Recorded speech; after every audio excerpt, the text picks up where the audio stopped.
पास नहीं है, हमारे पास भी है। फिर तुम्हारी नस पर रख देंगे ना तो एकदम से मुंह से ड्रैगन जैसा आग निकलेगा तुम्हारे। ऑपरेशन सिंदूर के बाद से जो बिलावल भुट्टो, ये तो चीन की बात हुई, पाकिस्तान का भी तो सुनिए। ये बिलावल भुट्टो जिसको हम लोग पाकिस्तान का पप्पू कहते हैं, वो भारत को धमकी पे धमकी दे रहा था, अब भारत को ऑफर दे रहा है और पाकिस्तान में उस ऑफर को सुन के बवाल मच गया। पाकिस्तान के आतंकवादी बिलबिला रहे हैं। बिलावल भुट्टो ने एक इंटरव्यू में भारत को खुला ऑफर दे दिया कि भारत चाहे तो पाकिस्तान हाफिज सईद और मसूद अजहर को सौंपने के लिए तैयार है। बिलावल भुट्टो ने कहा कि पाकिस्तान सरकार भारत के साथ बातचीत के तहत आतंकवाद के मुद्दे पर बात करने के लिए तैयार है। अगर भारत और पाकिस्तान के बीच बातचीत होती है तो पाकिस्तान को किसी भी आतंकवादी को सौंपने में परेशानी नहीं होगी। अगर भारत सबूत और गवाह पेश कर दे तो पाकिस्तान हाफिज सईद और मसूद अजहर को भारत को सौंपने के बारे में सोच सकता है। बिलावल भुट्टो ने कह दिया कि अगर भारत बता दे कि जैश सरगना मसूद अजहर कहां है तो हमें उसे सौंपने में भी कोई दिक्कत नहीं।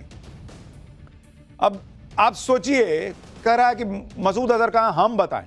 अरे हम क्या बताएंगे जी, तुम ना बताओ। तुम दुनिया को कहते रहे कि ओसामा बिन लादेन हमारे यहां नहीं है, तुम्हारे यहां नहीं निकला।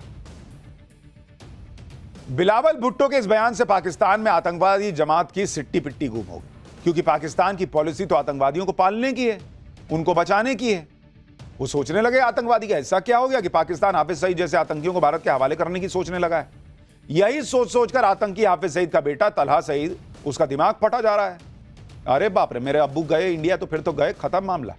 तलहा सईद को, जो खुद एक ग्लोबल आतंकी है, वो कह रहा है कि बिलावल भुट्टो ने तो पाकिस्तान की ग्लोबल बेइज्जती करा दी।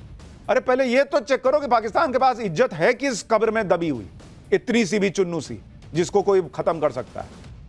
लेकिन हाफिज सईद का लड़का एकदम नाराज, वीडियो जारी करके कह रहा है कि हमारी बेइज्जती करा दिया बिलावल भुट्टो।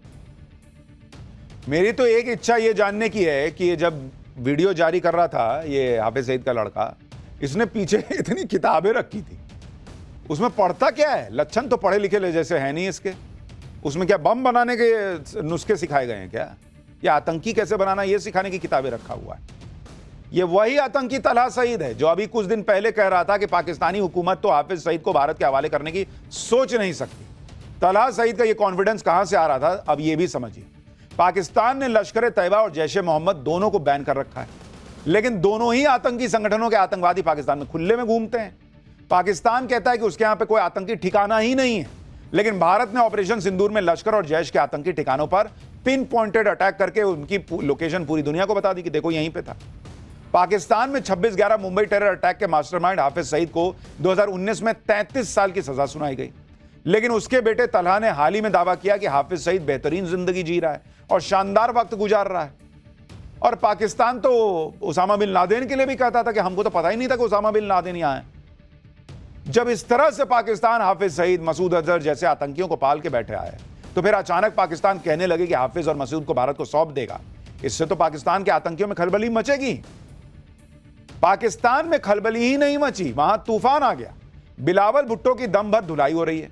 पाकिस्तान को तो अपने आतंकी इतने प्यारे हैं कि उसे हजम ही नहीं हो रहा कि जिन आतंकियों को वो नाज नखरे उठाकर भी सहता है, उन्हें भारत को सौंपने का विचार भी बिलावल के दिमाग में कैसे आ गया भाई? इमरान खान की पार्टी पीटीआई कूद गई मैदान में। वो कह रही है कि बिलावल भुट्टो ने एक बार फिर बता दिया है कि वो बच्चा है। पीटीआई ने सवाल किया है कि आखिर बिलावल भुट्टो भारत को खुश क्यों कर रहे हैं? हाफिज सईद और मसूद अजहर को भारत के हवाले करने का बयान बिलावल ने किसके कहने पर दिया? क्या शहबाज सरकार भी हाफिज सईद और मसूद अजहर को भारत के हवाले करने पर विचार कर रही है क्या? ये इमरान खान की पार्टी तुरंत आई कि तुम नहीं खड़े हो रहे आतंकी के साथ तो हम खड़े हो जाएंगे। वहां तो आतंकी के साथ खड़े होने की मारामारी है भाई। इमरान खान की पार्टी बिलावल भुट्टो को बच्चा बताने लगी तो हाफिज सईद का आतंकी बेटा तलहा सईद बिलावल की हैसियत पूछ रहा है। पाकिस्तान में मचे इस बवाल के बीच पाकिस्तान के प्रधानमंत्री शहबाज शरीफ की खामोशी बहुत कुछ बता रही है। बिलावल भुट्टो की पार्टी पाकिस्तान पीपल्स पार्टी यानी पीपीपी पाकिस्तान की गठबंधन सरकार में शामिल है। पीपीपी के समर्थन के बगैर शहबाज सरकार सत्ता में रह नहीं सकती। पीपीपी पाकिस्तान के दो प्रांतों सिंध और बलूचिस्तान में सरकार चला रही है। बिलावल के पिता आसिफ अली जरदारी पाकिस्तान के राष्ट्रपति हैं। इतना ही नहीं, भारत के ऑपरेशन सिंदूर के बाद पाकिस्तान की इमेज को ठीक करने की जिम्मेदारी भी बिलावल भुट्टो के पास ही है। बिलावल पाकिस्तान के उन सांसदों के डेलीगेशन को लीड कर रहे हैं जो दुनिया में घूम घूम कर आतंकवाद पर सफाई दे रहे हैं। और वहां जाके वो भाई बोल आया कि हम तो हाफिज सईद को सौंप देंगे। तो वहां आतंकी डर गए कि भाई इसकी तो सरकार में हिस्सेदारी है, इसके बिना सरकार गिर जाएगी, कहीं ऐसा ना हो कि जो पाकिस्तान ईरान का साथ नहीं दिया वहां भूल गया ईरान को, हमको भी भूल जाए और हाफिज सईद को भारत को सौंप दे। पाकिस्तान में हाफिज सईद और मसूद अजहर के खिलाफ बोलने का मतलब है कि अपना काम तमाम कर लेना। लेकिन बिलावल भुट्टो अगर यह बात जानते हुए भी हाफिज सईद और मसूद अजहर पर बोल रहा है तो इसका मतलब यही निकाला जा रहा है कि बिलावल से यह बयान दिलवाया जा रहा है और इसके पीछे पीएम मोदी का डर और ऑपरेशन सिंदूर पार्ट 2 का खौफ भी है, क्योंकि मोदी कह चुके हैं कि पाकिस्तान से जब भी बातचीत होगी आतंकवाद के मुद्दे पे होगी। पाकिस्तान को अगर बात करनी है तो सबसे पहले हाफिज सईद और मसूद अजहर जैसे आतंकियों को भारत को हवाले करो। और मोदी ने दो टूक कह रखा है कि अब भारत के लोगों का खून और सिंधु नदी में पानी एक साथ तो बहेगा नहीं। यही वजह है कि अब पाकिस्तान घुटनों पर है। बिलावल भुट्टो धमकी देने की बजाय ऑफर दे रहा है। कुछ दिन पहले तक कह रहा था कि भारत ने पानी नहीं छोड़ा तो खून की नदियां बहेंगी।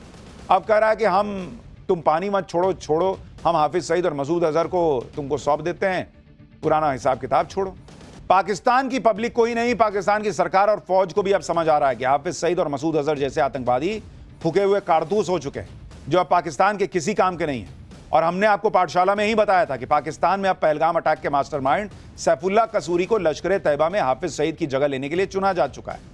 हमने आपको हाफिज सईद का वीडियो भी दिखाया था जिसमें वो बहुत बूढ़ा और बीमार दिख रहा था। अब ये बूढ़ा बीमार मरियल सा हाफिज सईद किसके काम का हो सकता है? तो वो सोच रहे हैं कि देख के खत्म करो, हमारे दुनिया में नाम भी हो जाएगा कि हम आतंकी को सौंप दिए भारत को और मोदी का गुस्सा भी थोड़ा कम हो जाएगा। अब बिलावल भुट्टो के बयान का एक मतलब यह भी निकाला जा रहा है कि लाइबिलिटी बन चुके हाफिज सईद से पीछा छुड़ाने के लिए पाकिस्तान उसे भारत को सौंप सकता है। बिलावल भुट्टो के मुताबिक पाकिस्तान हाफिज सईद के साथ संसद हमले के मास्टरमाइंड मसूद अजहर को भी सौंपने के लिए तैयार है। लेकिन यहां एक ट्विस्ट है।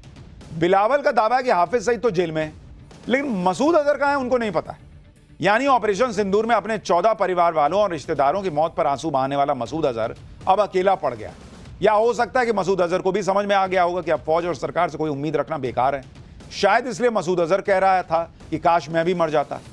ऐसे में मुमकिन है कि मसूद अजहर अपनी जान बचाने के लिए खुद ही पाकिस्तान से भाग गया हो, या असीम मुनीर ने खुद उससे कहा हो कि जान बचानी तो भाग जा कहीं छुप जा।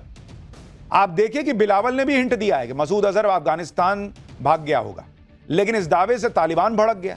सूत्रों के मुताबिक तालिबान सरकार को लगता है कि आतंकी मसूद अजहर के अफगानिस्तान में छिपे होने की अफवाह फैलाई जा रही है। पाकिस्तान चाहता है कि भारत और अफगानिस्तान के बीच दरार पैदा की जाए।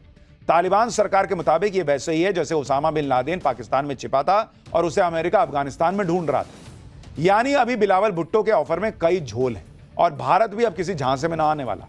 और ऑपरेशन सिंदूर के जरिए भारत ने दिखा दिया है कि आतंकियों का सफाया करने के लिए वो पाकिस्तान के भरोसे नहीं बैठने वाला।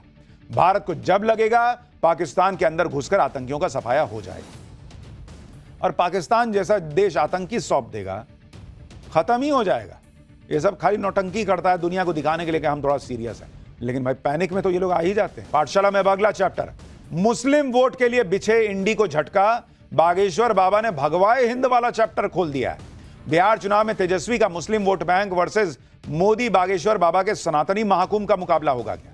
कहीं मंदिर पर पथराव, कहीं लाठी डंडे चले।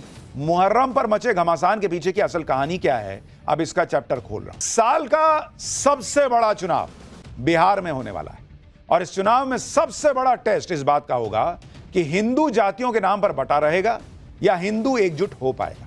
क्योंकि एक तरफ तो इंडी गठबंधन वाले खुला खेल रहे हैं भाई, मुस्लिम वोट बैंक की पॉलिटिक्स कर रहे हैं, वक्फ कानून को डस्टबिन में डालने जैसी बातें चल रही हैं। कहीं शाहबुद्दीन जैसे गैंगस्टर और क्रिमिनल के लिए अमर रहे के नारे खुल के लग रहे हैं। इनके दो ही एजेंडे दिख रहे हैं कि पहला मुस्लिम वोट के लिए कुछ भी कर दो और दूसरा हिंदुओं को जातियों में बांटने के लिए जो बन सके वो करो। ये तो पुराना हथियार है इनका। इंडी गठबंधन को लगता है कि मुस्लिम वोट बैंक उनके साथ एक तरफा आ गया तो उनका काम बन जाएगा, क्योंकि हिंदू तो जातियों में बटा हुआ है। बिहार में जबरदस्त जाति की राजनीति होती ही रही है इतने साल से।